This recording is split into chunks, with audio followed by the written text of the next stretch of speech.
वो हाल चाल पूछे तो बोले कि यार ऐसी सी बात है, हम तो बचेंगे नहीं। तो बोले कि ठीक है, तुम एक दिन ठहर जाओ, कल हमसे भेंट करो, उसके बाद हम तुम जो करना कर लेना। तो खैर एक दिन रुक गए। उसके बाद दूसरे दिन जब मुलाकात हुआ तो उनको एक किताब दिए डॉक्टर BRC का 72 आवर्स। बोले इसको तुम पढ़ लो, इसके बाद तुमको जो करना है कर लेना। तो वो किताब ले गए। उसके बाद जो है रात भर किताब पढ़े। उसके बाद अपने फैमिली में सब कुछ डिस्कस किए। बोले जब इतना आप सब कर रहे हैं तो इसको भी आप देख लीजिए, डॉक्टर साहब से कांटेक्ट करिए, देखिए क्या होता है। तो आपसे शायद कांटेक्ट हुआ। उसके बाद जो है वो इस डाइट पर आ गए, और डाइट पर आने के बाद वो ना फुली क्योर होकर के एकदम हेल्दी हो गए। 42 ईयर्स में वो बीमार हुए थे, और 63 ईयर्स में वो ये अपना स्टेटमेंट दे रहे थे। अब बोल रहे थे कि अब मैं एकदम फाइनल एंड फिट है, हम कोई बीमारी कोई दवा नहीं मैं खा रहा हूँ। और ये पहले का स्टेटमेंट मेरा, पहले का जितने भी रिपोर्ट है और ये अभी का रिपोर्ट है, आप कभी भी आके देख सकते हैं। वो पूरा पब्लिकली उन्होंने अनाउंस किया कि आप मेरा हॉस्पिटल में आ जाइए, मेरा रिपोर्ट आप देख सकते हैं, हम एकदम फिट है। तो ये देख करके हमको भी बहुत कॉन्फिडेंट आया कि लगता है कि हमको भी जो खोज रहे थे मिल गया। और मैंने उसी दिन से डाइट चालू किया, और डॉक्टर साहब का जो कोर्स था 3 महीने का, मैंने उसको 3.5 महीना तक एकदम पंक्चुअली किया। और उसके बाद फिर 10-15 दिन के बाद मैंने 37 डेज विदाउट मील, फल और सलाद पर ही 37 डेज चलाया। उसके बाद ऐसे हमको 2 हफ्ता चलाना था, लेकिन 3 हफ्ता चलाना था, लेकिन जो है वो मैंने चल गया 37 डेज। जिस दिन से बंद करना था भूल जाते थे, उसको आगे बढ़ गया, 37 डेज चला गया। तो उसके बाद जो है आपको 2019 नवंबर से कभी भी कोई भी बीमारी हुआ, बुखार हुआ, सर्दी खांसी कुछ भी हुआ, हमने आज तक कोई दवा नहीं खाया, कोई रिव्यू में नहीं गया, कोई टेस्ट नहीं कराया। डॉक्टर साहब ने कहा था कि जब तक आपका शरीर आपका ना बोले कि आपको कुछ हुआ है, तब तक आप कोई टेस्ट ना कराया। और उसको मैं फॉलो कर रहा हूँ कि मैंने आज तक कोई टेस्ट भी नहीं कराया, ना ब्लड टेस्ट, ना कुछ नहीं कराया, और ना होम्योपैथिक, ना आयुर्वेदिक, ना एलोपैथिक कोई दवा नहीं खाया आज तक। इवन कि मैं गिर गया था तो ये मेरा क्रैक कर गया था, तो डॉक्टर साहब ने जो है दवा लिख दिया था, आपको टॉनिक लिख दिया था और पेन किलर वगैरह लिख दिया था, लेकिन उसने भी नहीं खाया, सिर्फ बैंडेज जो है कर दिया, उसी में जो है मेरा ठीक हो गया। और तो कोई दवा नहीं खाया आज तक, मैं कोई दवा नहीं, विदाउट एनी पिल्स जो है मैं अपनी जिंदगी गुजार रहा हूँ, सिर्फ डॉक्टर BRC के भरोसे। तो ये बड़ी इंटरेस्टिंग स्टोरी जो आपने अभी देखी। तो जिस तरह से डॉक्टर हरीश का वीडियो आपने देखा और वो देखने से आप इंस्पायर हुए, और आपने CCAP का हमारा कोर्स किया और आपने सारा समझा, और खुद ब खुद मैं पहली बार ही मिल रहा हूँ आपसे, है ना, आप पहली बार मुझसे मिल रहे हैं। यानी कि ठीक होने के लिए मुझसे मिलना या मेरे हॉस्पिटल, हिम्स हॉस्पिटल जाना, वो कोई इंपॉर्टेंट नहीं है। जी। आपको खुद ही अपना डॉक्टर बनना पड़ेगा, जैसे वली जी ने बताया। और 74 की उम्र होते हुए भी, और कैंसर से तो लड़ने की बात नहीं बोलूंगा, मैं बोलूंगा कैंसर के षड्यंत्र से इन्होंने लड़ाई की, और कीमोथेरेपी जो इनका लगातार चलना था, इनके लिए कोरोना आना या कोरोना का षड्यंत्र का आना इनके लिए एक लकी रहा कि इस बहाने आप हॉस्पिटल नहीं जा पाए, उससे ऑटोमेटिकली दूर हो पाए मजबूरी से। और फिर आपने ढूंढना शुरू किया और आपने DIP डाइट लिया। तो एक तरफ जीवन भर लगातार कीमोथेरेपी कराते रहना, उस ट्रैप में फंसे रहना, दूसरी तरफ घर पे DIP डाइट करके पूरी तरह स्वस्थ होना। तो आपने दूसरी तरफ को चुना, क्योंकि पहले वाला तरफ बाई चांस उस वक्त बंद हो गया था, नहीं तो उसी ट्रैप में फंसे रहते। तो जो लोग मुझे सुन रहे हैं, तो आपको अगर कैंसर पेशेंट हैं और अगर ऐसी कोई समस्या है, तो मैं आपको बता दूं कि cancer is not a big disease. लेकिन कैंसर में जब आप कीमोथेरेपी कराते हैं, सबसे पहले तो बायोप्सी कराते हैं, बायोप्सी एंड पेट स्कैन, तो वो नॉन ट्यूमरस सेल्स को ट्यूमरस सेल्स में कन्वर्ट कर देता है एंड कैंसर सेल में कन्वर्ट कर देता है। और तब शुरू होती है आपकी असली कैंसर पेशेंट वाली कहानी। तो पहले तो कैंसर क्रिएट करते हैं ये कैंसर इंडस्ट्री, फिर कीमोथेरेपी करके ये इंश्योर करते हैं कि कैंसर बना रहे और आप परेशान रहें। तो ये किताब है rabbit tortoise model for cancer की, और ये दुनिया भर के अलग अलग प्लेटफॉर्म पे ये बिक रहा है। लेकिन हमारे वेबसाइट पे जो स्क्रीन पे आप देख रहे हैं, इस लिंक में जाके आप फ्रीली डाउनलोड कर सकते हैं। तो मतलब ये है कि कैंसर जो बहुत भयानक बीमारी ऐसा दिखाया जाता है, ट्रुथ ये है कि एक सिंपल सोल्यूशन है, be on DIP diet, the kind of diet जो वली जी ने बताया। इनके जो रिपोर्ट्स हैं पहले के, अभी तो कोई रिपोर्ट कराया नहीं इन्होंने, और फिजिकली आप इनको देख ही रहे हैं। और 24 आवर्स आपने ट्रेवल करके ट्रेन से यहाँ पहुंचे हैं, कल पहुंचे यहाँ पे, हमारे फरीदाबाद के ऑफिस में, और जो इनके हेल्थ के बारे में अपने आप ही जिससे आपको अनुमान लग ही रहा होगा। और लेकिन पहले के जो रिपोर्ट्स वगैरह और जो डिटेल्स हैं वो सारा कुछ आप जो लिंक आप देख रहे हैं स्क्रीन पे इस वक्त, उसमें आपको मिल जाएगा, जिससे आपको एहसास हो जाएगा कि जो आपको बताया जा रहा है कि कैंसर हो गया, कीमोथेरेपी कराना पड़ेगा, रेडिएशन करना पड़ेगा, मेंटेनेंस के लिए हर 3 महीने बाद ऐसे आपको बोला गया था आना पड़ेगा, जांच चलती रहेगी जीवन भर। ये एक, जैसे मैंने बोला 1947 तक हम अंग्रेजों के गुलाम थे, अब हम अंग्रेजी दवा के गुलाम बनते जा रहे हैं। लेकिन उस गुलामी को वली जी ने तोड़ा, और न केवल तोड़ा, यहाँ तक आके अपनी कहानी आप तक शेयर किया ताकि आप भी इस गुलामी को तोड़ पाएं, अपने आप को आजाद कर पाएं। धन्यवाद वली जी। तो आपको अभी दोबारा हम स्टेज पे बुलाएंगे। Thank you. हम मिलने वाले हैं, हमारे दूसरे पेशेंट की कहानी तक पहुंच रहे हैं। ये वृंदा अरोड़ा की कहानी है, जिनको डॉक्टरों ने, पीजीआई के डॉक्टरों ने हार्ट ट्रांसप्लांट की सलाह दे दी थी, लेकिन फिलहाल वृंदा से मिलेंगे हम थ्रू जूम, और उनके पेरेंट्स से मिलेंगे यहीं पे। प्लीज आइए, थोड़ा अपना इंट्रोडक्शन दीजिए। जी, मैं कुलदीप कुमार, शाहकोट डिस्ट्रिक्ट जलंधर, पंजाब से। जी, मेरे साथ मेरी वाइफ है, पत्नी है मेरी, किरण अरोड़ा। हमारी बच्ची को जून 2024 में पेट की इन्फेक्शन हुई, उसकी हमने मेडिसिन ली। मेडिसिन की वजह से इसकी प्रॉब्लम और बढ़ गई। फिर क्या हुआ, अब डॉक्टरों ने इसको बोला भी आप डीएमसी हॉस्पिटल ले जाओ लुधियाना में, ज़्यादा मतलब थोड़ी इसकी पेशेंट खराब हो गई। वहाँ हम इसको डीएमसी हॉस्पिटल लुधियाना में ले गए, और डॉक्टरों ने वहाँ इसको डायग्नोज किया कि इसको तो हार्ट की जो पंपिंग बहुत कम हो रही है, और इसको आप 4-5 दिन हम वहाँ पर रहे। फिर इसकी आपको बड़े से हॉस्पिटल में जाइए। उन्होंने बोला श्री गंगाराम हॉस्पिटल, और जहाँ पीजीआई में आप चले जाएं, वहाँ जाके आप बच्ची को डायग्नोज कराए। तो मैं तो डॉक्टर बीआरसी को पिछले 3 साल से फॉलो करता हूँ। तो मैंने तो अपनी वाइफ से भी सलाह की, चलो, फिर भी इन्होंने बोला भी एक बार हम चलो पीजीआई में जाके व्यू ले ले। वैसे हमारा पहले मन हमने बना लिया था कि हम लुधियाना से ही वापस जाएंगे और डॉक्टर बीआरसी के जो डीआईपी डाइट है उसको फॉलो करेंगे, पर हम व्यू के चक्कर में पीजीआई चले गए।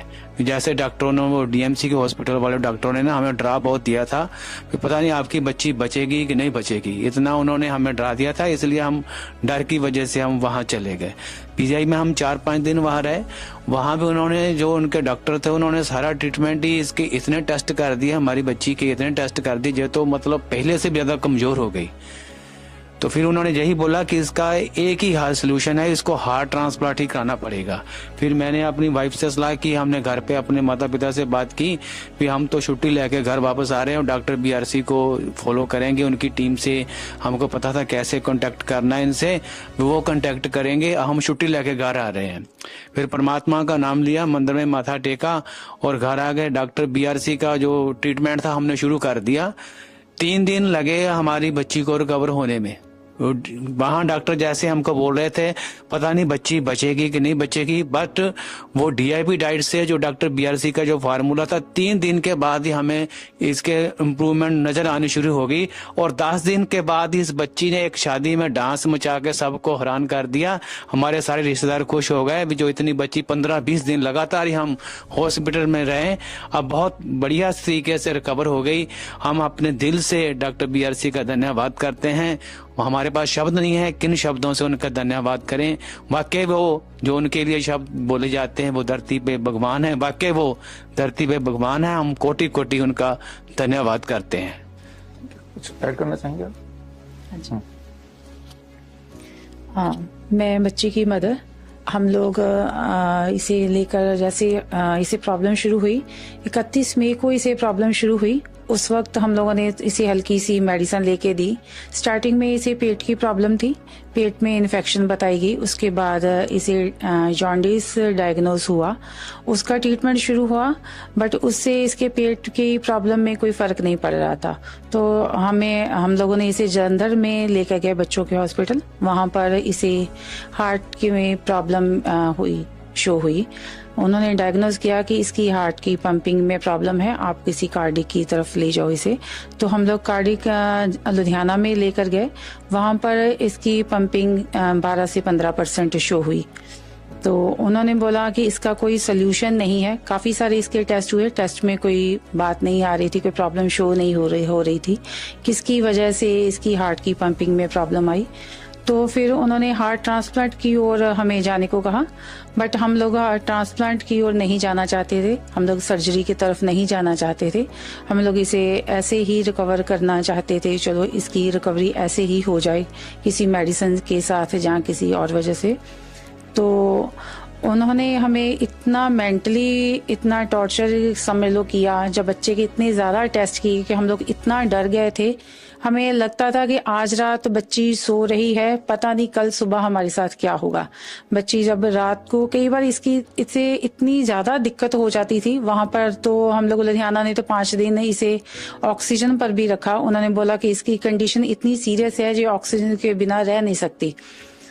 तो वहाँ पर मेंटली इतना हमें टॉर्चर किया गया कि हमें लगता नहीं था जो आज रात हम लोग मीनिंग सो रहे हैं, सुबह हमारी बच्ची सुबह उठेगी भी या नहीं। उन्होंने बोला था कि इसकी हार्ट बीट कभी भी बंद हो सकती है, भी इसके पास बिल्कुल भी टाइम नहीं है। अभी 2-4 दिन में ही अगर आपको डिसाइड करना है कि इसका ट्रांसप्लांट करवाना है या नहीं करवाना है, आपको 2-4 दिन में ही डिसीजन लेना पड़ेगा, क्योंकि अभी बच्चा आपका बोल रहा है, खा पी रहा है, उसके बाद ये एकदम से बंद हो जाएगा। इसका खाना पीना बोलना एकदम से बंद हो जाएगा। तो उस वक्त आपके पास टाइम नहीं बचेगा कि आप हार्ट ट्रांसप्लांट इसका करवा सको। इसकी लाइफ बहुत शॉर्ट, उन्होंने बोला कि इसकी लाइफ बहुत शॉर्ट है। तो फिर उन्होंने बोला कि आप ट्रांसप्लांट के लिए जहाँ तो इसे दिल्ली ले जाओ, जहाँ इसे चंडीगढ़ ले जाओ। फिर हम लोगों ने चंडीगढ़ जाने का चलो सोचा, हम लोग इसे चंडीगढ़ ले जाते हैं। चंडीगढ़ जाने के बाद भी उन्होंने इसकी ऑक्सीजन तो बंद कर दी, बट इसके इतने ज़्यादा टेस्ट किए जो लड़की फिजिकली तो वीक होनी ही थी, मेंटली भी इतनी ज़्यादा टॉर्चर हो गई कि इसे रात को भी डर लगने लगा। इसे खुद भी महसूस होने लगा कि इसकी लाइफ अब खत्म हो रही है। इसने 1-2 बार हमें खुद कहा भी कि मैं अब नहीं बचूंगी। किसी भी माँ बाप के लिए ये बात सुनना बहुत मुश्किल है कि उसका बच्चा खुद उन्हें बोल रहा है कि उसके पास अब टाइम नहीं है। उस वक्त हम लोगों के लिए कोई भी डिसीजन लेना इतना आसान नहीं था। हम लोग चंडीगढ़ में 5 दिन के लिए रहे। वहाँ इसके इतने ज़्यादा टेस्ट हुए कि इसकी वेन्स में ब्लड आना बंद हो गया। इसकी वेन्स से जो लास्ट डे जिस दिन हम लोग डिस्चार्ज हुए, सुबह इसके जो टेस्ट हुए और उसकी वेन से ब्लड नहीं आ रहा था, बट वो नर्स इतना इसे जबरदस्ती कर रहे थे टेस्ट लेने के लिए। तो बच्चा इतना ज्यादा रो रहा, पूरे आईसीयू में सब लोग इसकी तरफ ही देख रहे थे। तो बच्चा इतनी ज्यादा मेंटली स्ट्रेस में था। फिर उन्होंने बोला कि इसकी वेन्स में ब्लड नहीं आ रहा है, इसके गर्दन में पाइप डालनी पड़ेगी, उसके साथ हम लोग टेस्ट करेंगे आगे।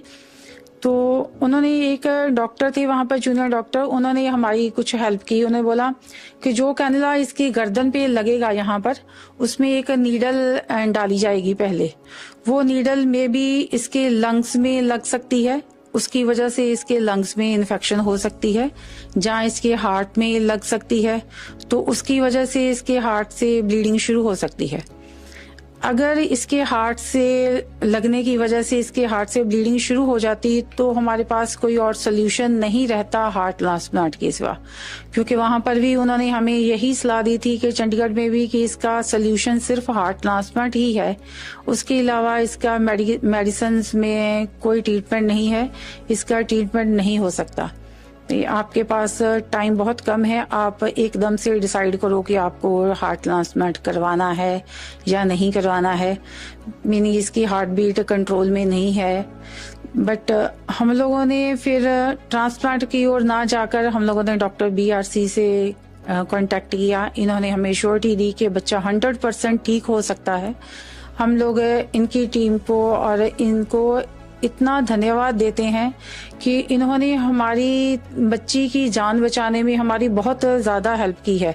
उस वक्त हॉस्पिटल्स में ये होता है कि आप हमारा खर्चा जो था वो प्लस में जा रहा था, मीनिंग हमारा खर्चा तो हो ही रहा था, बच्ची की जो रिकवरी थी वो माइनस में जा रही थी। इसकी जो हेल्थ पहले से भी कमज़ोर होती जा रही थी। तो टेस्ट करने की वजह से इसकी हालत माइनस में जा रही थी, रिकवरी बिल्कुल भी जीरो से भी कम हो रही थी। तो फिर हम लोगों ने जैसे इनकी टीम से कांटेक्ट किया और हम लोगों ने खुद भी डिसाइड किया कि हम लोग अब यहाँ से छुट्टी लेकर डिस्चार्ज होकर घर जाएंगे और इनका ही ट्रीटमेंट फॉलो करेंगे। तो हम लोगों ने पूरा मन बनाकर बड़े मन से पूरा स्टैंड लेना किसी भी पेरेंट्स के लिए बहुत मुश्किल है कि उनका बच्चा हॉस्पिटलाइज हो और डॉक्टर उन्हें इतना डरा रहे हों। उस वक्त ये डिसीजन लेना किसी भी पेरेंट्स के लिए बहुत मुश्किल है कि हम लोग बच्चे को लेकर घर जा रहे हैं, क्योंकि उन्होंने बोला था कि बच्चा आपका घर तक भी नहीं पहुंच पाएगा, इसको घर जाते समय कोई भी दिक्कत हो सकती है, इसकी हार्ट बीट रास्ते में ही बंद हो सकती है। बट फिर भी हम लोगों ने पूरा मन बनाकर इसे घर लेके गए और डॉक्टर BRC की टीम से कांटेक्ट में रहे। उन्होंने हमें काफी सारी एक्सरसाइज बताई, ब्रीदिंग एक्सरसाइज, जिसकी वजह से इसकी हार्ट में सांस लेने में इसे आसानी होनी शुरू हो गई। जो इन्होंने हमें हॉट वाटर का ट्रीटमेंट दिया, वो ट्रीटमेंट हमने किया। इसके पॉइंट्स पैरों में जो प्रेस करने थे वो बताए गए और जो इनका DIP डाइट चार्ट है वो पूरा का पूरा हम लोग फॉलो कर रहे हैं। और 3-4 दिन के बाद ही बच्चे ने हमारे ने रिकवर होना शुरू कर दिया। तो इसके मेंटल लेवल में भी सुधार हुआ। जो मेंटली जो पूरी तरह से टॉर्चर हो चुकी थी वहां पर बच्ची, जो पूरी तरह से पहले से नॉर्मल बच्चों की तरह बिहेव करने लगी, अब तो बिल्कुल ठीक है। और वहां से आए हुए तकरीबन 15 दिन हो चुके हैं हमें। बच्चा पूरी तरह से कवर हो चुका है हमारा। उसकी हेल्थ पहले से बहुत अच्छी हो चुकी है, खाना पीना उसका रेगुलर है, सांस लेने में उसे कोई दिक्कत नहीं है, चलने फिरने में उसे कोई दिक्कत नहीं है। हम लोगों ने उसे फंक्शन भी अटेंड कराया, पूरी तरह से वो नॉर्मल रही। इस बात के लिए हम डॉक्टर BRC का पूरे तहे दिल से धन्यवाद करते हैं कि उन्होंने हमारे बच्चे की जान के साथ साथ हमारी पूरी लाइफ ही चेंज कर दी है। क्योंकि किसी भी माँ बाप के लिए जो बहुत बड़ी बात होती है, उसके बच्चे को कुछ हो जाए तो हमारी तो पूरी की पूरी लाइफ, हमारी फैमिली की लाइफ ही स्पॉइल हो जाती, क्योंकि किसी की बच्चे की लाइफ के साथ ही माँ बाप की लाइफ जुड़ी होती है। तो हम लोग पूरी तहे दिल से इनको धन्यवाद देते हैं हमारे बच्चे की लाइफ को बचाने के लिए, हमारी लाइफ बचाने के लिए। और जो हमारा खर्चा हो रहा था इतना, वो भी नहीं हो रहा, क्योंकि हम लोग रेगुलर जो डाइट वगैरह दे रहे हैं बच्चे को, नॉर्मल दे रहे हैं, फ्रूट्स वगैरह दे रहे हैं, सैलड्स दे रहे हैं, वो नॉर्मल डाइट में ही आता है, उसमें कोई एक्स्ट्रा खर्चा नहीं होता है। Thank you sir. आपने देखा किस तरह से बहुत बड़ी दिखने वाली प्रॉब्लम का सिंपल सोल्यूशन हो सकता है। एक तरफ वो हार्ट ट्रांसप्लांट की बात कर रहे हैं, दूसरी तरफ एक simple diet, fruits and vegetable की बात कर रहे हैं। तो एक बार वृंदा से मिल लेते हैं, बच्चे से मिल लेते हैं। बच्चा अभी is already on the screen, zoom के थ्रू बच्चा अपने घर पे है इस वक्त। एंड वृंदा, क्या आप मेरी आवाज सुन पा रहे हो? Yes sir. ओके, सो ये कैमरे को थोड़ा जूम करना है आपको, so that Vrinda can be seen by the audience. Vrinda, आप कौन सी क्लास में हो? 9th। कौन से श्री स्कूल में? चैतन्य टेक्नो स्कूल पंसिया। ओके, ये कौन से शहर में है?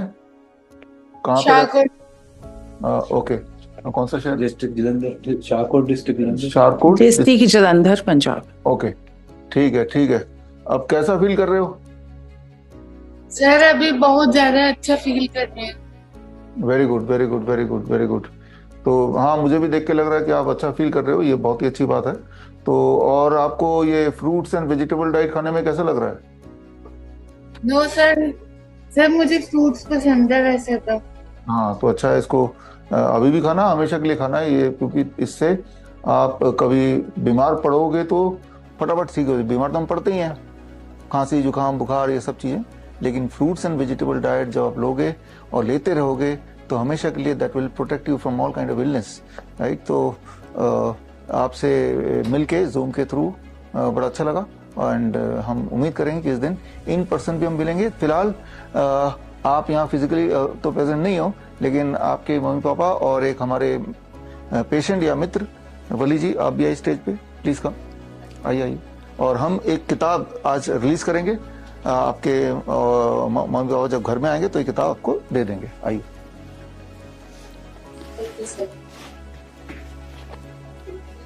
आज के दिन ये किताब रिलीज कर रहे हैं क्योंकि इन्होंने मॉडर्न मेडिसिन से या उनके षड्यंत्र को हरा के इन्होंने एक नया मिसाल तैयार किया। तो हमने सोचा कि इस नई किताब का जो लॉन्च है वो इन्हीं के हाथों हो।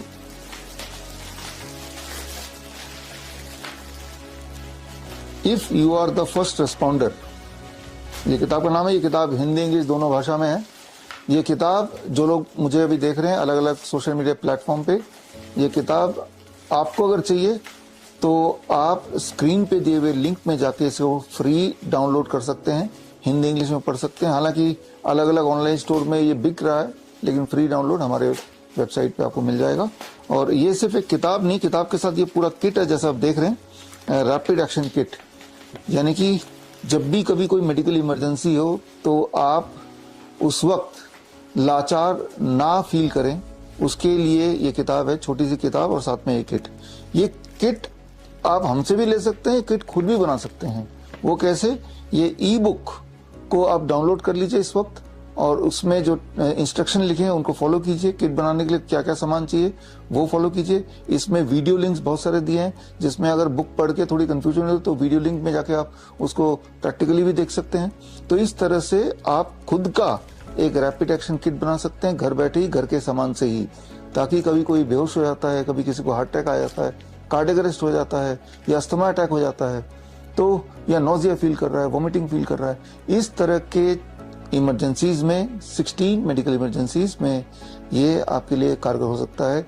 यानी कि बजाय इसके कि आप हॉस्पिटल जाएं और दोबारा डॉक्टरों के ट्रैप में आ जाएं, उस प्रॉब्लम को वहीं आपने सॉल्व कर दिया by using the science of integrated medicine, जहाँ आयुर्वेद है या नेचुरोपैथी है या एक्यूप्रेशर है या पोस्चरल मेडिसिन है। इनके साइंस के को यूज करते हुए बड़े दिखने वाले प्रॉब्लम का आसान सोल्यूशन घर बैठ के आप ले सकते हैं। तो खैर, इस टॉपिक में थोड़ा और आगे बात करेंगे और आप सब आए और आपको धन्यवाद। और आपके स्टोरी से आई एम श्योर कि लोग इंस्पायर होंगे, खास तौर पे जो अपने हार्ट की बात देखी, जो लोग मुझे सुन रहे हैं और वो अगर हार्ट पेशेंट हैं और इस तरह की स्टोरी से अपने आप को रिलेट करते हैं और वो भी ठीक होना चाहते हैं, तो कोई ज़रूरी नहीं कि इनकी तरह आप मुझसे कांटेक्ट करेंगे तभी आप ठीक होंगे। घर बैठे जहां भी बैठे हैं वहीं बैठ के आप DIP डाइट ऑनलाइन ढूंढ सकते हैं। और अगर और डिटेल में जानना है तो ये एक किताब है हार्ट केयर पे, fist and model for heart care, ये लास्ट ईयर हमने रिलीज की थी। और ये किताब भी आप स्क्रीन पे दिए हुए लिंक में जाके फ्री डाउनलोड कर सकते हैं या फिर ऑनलाइन स्टोर्स हैं दुनिया भर के, वहां जाके खरीद भी सकते हैं। तो यानी कि बड़े दिखने वाले प्रॉब्लम का आसान सोल्यूशन हो सकता है, वो भी घर बैठे, वो भी विदाउट इवन मीटिंग मी और कमिंग टू माई हॉस्पिटल। इरादा ये है कि आप जल्दी ठीक हो जाएं और मुफ्त में ठीक हो जाएं। तो खैर, आप सब आए, धन्यवाद, thank you, thank you, thank you.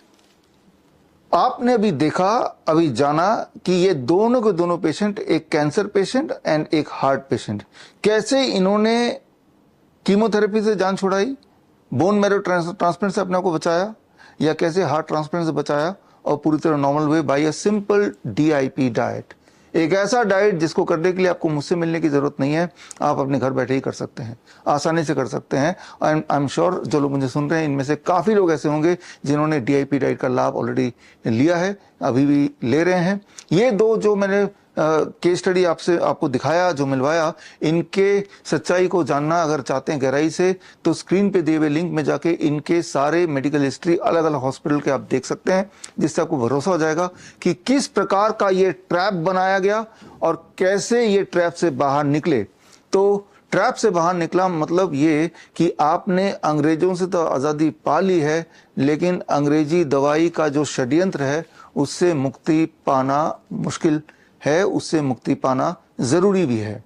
लेकिन एक सवाल जो दिमाग में आएगा वो सवाल ये कि ये सारी जो बड़े दिखने वाली बीमारियां हैं उनका इतना आसान सलूशन जैसे DIP डाइट होने के बावजूद भी बहुत कम इसका प्रचार क्यों है, बहुत कम इसका प्रोपगेशन क्यों है। जाहिर सी बात है, जो लोग मुझे सुन रहे हैं आप सब DIP डाइट या 3 step flu diet, 0 volt therapy, इन सब का प्रचार करते हैं, लेकिन that is very very small in comparison to the propaganda by the modern medicine. इस देश में या दुनिया के अलग अलग देशों में आपकी तरह मेरे कुछ मित्र हैं जो वही सोच रखते हैं जो सोच आप या मैं रखता हूं, और जो इस नेचुरल आसान प्रोटोकॉल को दुनिया तक पहुंचा रहे हैं। ऐसे ही एक नाम को आज मैं याद करना चाहूँगा आगे बढ़ने से पहले, और ये नाम है एंथनी कुप्पा।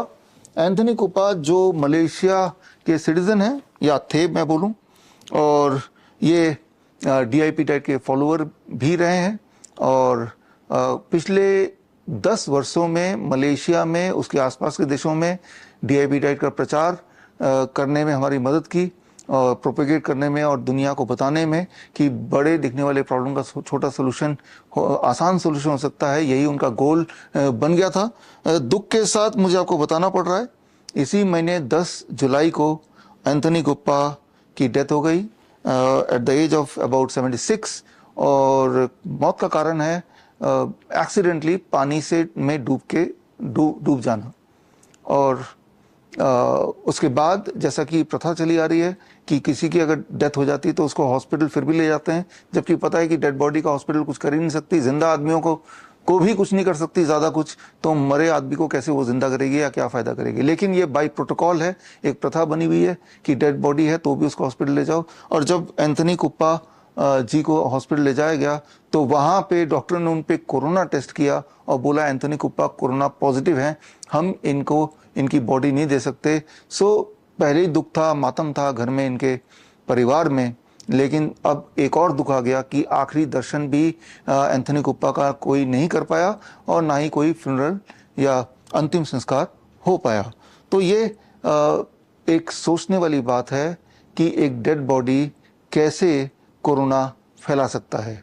पहली बात तो कोरोना एक बहुत बड़ा झूठ है जो आपको पता ही है, और दूसरी बात, अगर कोई इन्फेक्शियस डिजीज है भी तो जब कोई इंसान ब्रीथ नहीं कर सकता, बोल नहीं सकता, तो इन्फेक्शन को वो फैला भी नहीं सकता। ये बात आपने क्लास 8 में पढ़ी है।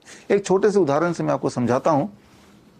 मान लीजिए पेन ड्राइव आपकी बॉडी है और इसके अंदर जितने डाटा स्टोर्ड है वो बॉडी के अंदर जो वायरस है वो है। इसके अंदर जितने मर्जी डाटा स्टोर्ड हो, ये डाटा अगर आप चाहते हैं कि दुनिया में फैलाएं, ये तभी फैल सकती है जब इस पेन ड्राइव को लेके आप किसी कंप्यूटर से जोड़ेंगे, तभी इसके डेटा को आप कंप्यूटर के माध्यम से पूरे दुनिया में फैला सकते हैं। अदरवाइज ये बॉडी, इसके अंदर का डेटा बाहर निकल नहीं सकता। ठीक उसी तरह से आपके बॉडी में कितना भी वायरस बैक्टीरिया क्यों ना हो, ये अगर दुनिया तक पहुंचाना है, फैलाना है, तो आपको भी अपने आप को कनेक्ट करना with life, breathing and mouth से बोलना। जब सांसें निकलेंगी, जब ब्रीदिंग होगा, इंसान जिंदा होगा, तभी अंदर की चीज़ें बाहर आ सकती हैं। अदरवाइज आपकी बॉडी अगर डेड है तो इस पेन ड्राइव की तरह है कि इसमें कितना मर्जी डेटा है वो दुनिया में विजिबल हो नहीं सकती। तो एक dead body is like a stone, और उससे कोई भी किसी तरह का इन्फेक्शन नहीं फैल सकता। अगर फैलने वाला इन्फेक्शन हो तो भी नहीं फैल सकता। तो इस सब के बावजूद भी आपने देखा पिछले 2-3 सालों में जब भारत में भी कोई इंसान मर जाता था तो डॉक्टर्स कोरोना पॉजिटिव के बहाने उसकी लाश देते ही नहीं थे। सवाल यह है कि उसकी लाश का क्या करते थे। उन दिनों ऐसे खूब सारे एविडेंसेस आए जो मेरे पास आज भी है, जिसमें ये सिद्ध होता था कि उस वक्त हॉस्पिटल्स अक्सर ऐलान कर देते थे किसी को अगर नया लंग चाहिए, किसी को अगर हार्ट ट्रांसप्लांट कराना हो, किडनी ट्रांसप्लांट कराना हो, आई ट्रांसप्लांट कराना हो, तो करोड़ों रुपए में वो सारे कुछ अवेलेबल उपलब्ध करा रहे थे उस वक्त हॉस्पिटल्स। जरा सोचिए, क्या आपके घर के आसपास या हमारे देश में कोई हार्ट बनाने की फैक्ट्री खुल गई है, कोई लंग बनाने की फैक्ट्री खुल गई है? आपको यह पता है कि हार्ट ट्रांसप्लांट तभी पॉसिबल है जब कोई इंसान मर गया हो और मरने के 4 से 6 घंटे के अंदर ही उसका हार्ट निकाल के किसी और के अंदर जहां ट्रांसप्लांट करना है उसके अंदर डाल दिया गया हो। ये तभी पॉसिबल है जब ये कोइंसिडेंस हो कि एक इंसान मरने वाला है और एक इंसान मर गया है, दोनों के बीच का गैप 4 से 6 घंटे का है और सक्सेसफुली उतने टाइम में हार्ट को उठा के डाल दिया। जबकि जो मैं सस्पेक्ट करता हूं, जिस तरह के रिपोर्ट पहले आ रहे थे, वो ये कि एक इंसान अपने पैरों पे चल के हॉस्पिटल गया, हॉस्पिटल ने टेस्ट किया, कोरोना पॉजिटिव बता के उसको हॉस्पिटल में धर लिया गया, जमा कर लिया गया और उसके बाद से वो कभी बाहर नहीं आया। क्यों ना ऐसा माना जाए कि उसको बंधक बना लिया और जब किसी का हार्ट ट्रांसप्लांट का ऑर्डर आया तब उसको मार डाला गया और उसके हार्ट को निकाल के बेच डाला गया। क्यों ना ऐसा मान लिया जाए। तो इस तरह के बहुत सारे खुलासे दुनिया भर में होते ही रहते हैं। तो अब सवाल ये आता है, मैं अगर आपसे पूछता हूं जो एक क्लियर कट सफेद झूठ है कि डेड बॉडी से इन्फेक्शन फैल सकता है, इसीलिए डेड बॉडी को हमें जमा करना हॉस्पिटल में, किसी को उसको फ्यूनरल भी नहीं कर सकते, उसका अंतिम संस्कार नहीं कर सकते, उसको जला नहीं सकते। तो ऐसा जब भारत में हो रहा था, जबकि सबको पता ये सफेद झूठ है, लेकिन उसके बावजूद भी आप में से किसी ने आवाज क्यों नहीं उठाई? आपने ये ज्यादा आसान माना कि अपनों को, अपने बच्चे या किसी के माता पिता को हॉस्पिटल में छोड़ के आ गए और भूल गए जिनको आप सबसे ज्यादा प्यार करते हैं, और आपने उस सफेद झूठ का साथ दिया कि कोरोना फैल जाएगा। ये जो एक मानसिक परिस्थिति है, ये क्या मानसिक परिस्थिति है? ऐसा कैसे हो पाया? इससे कैसे बचा जाए? क्योंकि इस तरह की परिस्थिति अब दोबारा आने वाली नहीं है, बल्कि आ चुकी है, और इस वक्त ये अटैक कर रही है 9 से 14 साल के बच्चों में, खासतौर पे लड़कियों में। इस बात को मैं समझाऊंगा। पहले ये समझते हैं कि ये जो मानसिक स्थिति है, जिसमें एक सफेद झूठ को भी हम विलिंगली एक्सेप्ट कर लेते हैं, आंख बंद कर लेते हैं, उसे सच मान लिया है, ऐसा ढोंग रचाते हैं, वो भी मास स्केल में। ये कैसे हो पाता है? ये कैसे हुआ हमारे देश में, देश दुनिया में? इसको समझना जरूरी है। अगर इसको नहीं समझेंगे तो कभी ना कभी ही हम दोबारा से इस तरह के ट्रैप में फंस जाएंगे, और जहां सवाल लाइफ एंड डेथ का हो, वहां पे इस तरह के जाल से बाहर निकालने की प्लानिंग, इस तरह के ट्रैप से बाहर निकलने की, इस तरह की गुलामी से बाहर निकलने की प्लानिंग हमें पहले से कर लेनी चाहिए। After all it is about your life and death. तो आपकी मानसिक स्थिति इस प्रकार की है कि एक सफेद झूठ को भी आपने एज्यूम कर लिया, आपने लोगों को यूं ही बता दिया कि हम इसको सच मान रहे हैं, जबकि आपका अंतरात्मा बताती है कि ये सच नहीं है। तो एक राजा की कहानी, it is called emperors new cloth, जो आज से 190 साल पहले लिखी गई थी, और उस कहानी से मैं आपको उदाहरण से समझाना चाहता हूं कि ये मानसिक परिस्थिति क्या है, और इस मानसिक परिस्थिति से बाहर निकलने के लिए क्या करना पड़ेगा, और जो लोग इसके अंदर ट्रैप्ड हैं उन्हें कैसे पहचानें और अपनी बचाव कैसे करें। After all it is a matter of your life and death.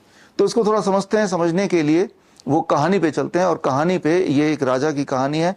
एक ऐसा राजा जिसका मुख्य शौक था अलग अलग कपड़े पहनना, नए कपड़े पहनना, और सिर्फ कपड़ों में उसका मन लगता था। रोज नए नए कपड़े पहनता था, महंगे महंगे कपड़ा पहनता था। पूरे उसके साम्राज्य को पता था कि राजा को सिर्फ एक चीज से प्यार है, वो है अपने कपड़े। और इसीलिए चापलूसी करने के लिए जब राजा नए नए कपड़े पहन के अपने दरबार में निकलता था, तो सारे के सारे दरबारी यूं ही चाहे ना चाहे राजा की तारीफ करते थकते नहीं थे कि राजा जी, एम्पर जी, आप तो बहुत ही अच्छे लग रहे हैं, ये कितना अच्छा आप पे सूट कर रहा है, ये रंग बड़ा अच्छा है, ये कपड़ा बड़ा अच्छा है, ऐसा कभी हो नहीं सकता। इस तरह की जो तारीफें सुनने की राजा को आदत थी। बात दूर दूर तक फैलती गई कि एक ऐसा राजा है जिसको अपने कपड़े से बहुत ज्यादा प्यार है, नए कपड़ों से बहुत प्यार है, और पूरा ऑब्सेशन है, कपड़ों में ही वो खोया रहता है। और ये बात पता चली दो ठग को, जिसका नाम बोल सकते हैं कालिया और सांबा। उन्होंने एक प्लान बनाया, कालिया सांबा ने, और जाके वो राजा से मिले। राजा से मिलके एक सूटकेस लेके गए और बोला, राजा जी, मैंने सुना है कि आपको कपड़ों से बड़ा प्यार है, तो हम आए हैं आपके लिए दुनिया का सबसे स्पेशल कपड़ा लेके। और वो कपड़ा इस सूटकेस के अंदर है। और राजा ने इच्छा जताई कि भाई वो कपड़ा मुझे दिखाओ। तो कालिया और सांबा ये बोलने लगे कि ये इतना स्पेशल कपड़ा इतने स्पेशल मटेरियल से बना है, इसकी खासियत ये है कि दुनिया में इकलौता है, और खासियत ये कि ये कपड़ा उन्हीं को दिखाई देता है जो अपने पद के लिए, जिस पद पे वो बैठा है उसके लिए अगर वो सक्षम है और वो डिजर्व करता है वो पद, तभी उसको ये कपड़ा दिखाई देगा। जो बिल्कुल मूर्ख है, जो किसी लायक नहीं है, उसको ये कपड़ा दिखाई नहीं देगा।